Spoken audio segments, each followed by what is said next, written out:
काले के शिव के मनाइब हो, शिव मानत नाही। काले के शिव के मनाइब हो, शिव मानत नाही। काले के शिव के मनाइब हो, शिव मानत नाही। काले के शिव के मनाइब हो, शिव मानत नाही। शिव मानत नहीं, शिव मानत नहीं। शिव मानत नहीं, शिव मानत नहीं। और ऐसे इस गाने को हम नहीं गाने वाले हैं। चलिए आप लोग खड़े हो जाइए, थोड़ा सा खड़े हो जाइए। आ जाइए, आप लोग भी आ जाइए। चलिए देख लीजिए, इनसे सीखिए। थोड़ा सा आ जाइए, कोई बात नहीं। जब इतना कष्ट कर रही, थोड़ा और कष्ट सही। आ जाइए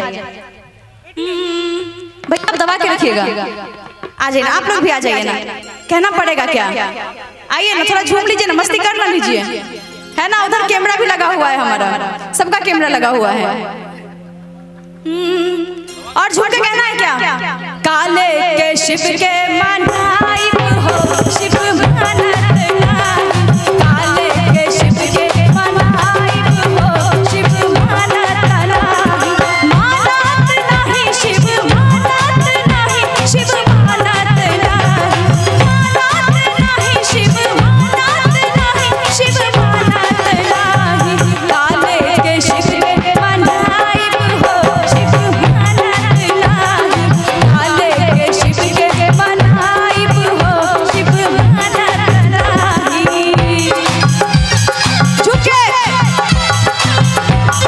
थोड़ा तो झुकना है, फिर आपको बैठा देंगे।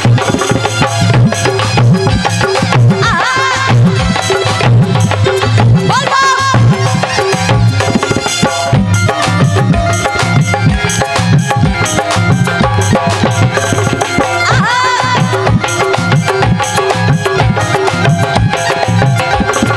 पूरी कचौड़ी शिव के मन, पूरी कचौड़ी शिव के मन, पूरी कचौड़ी शिव के, पूरी कचौड़ी शिव के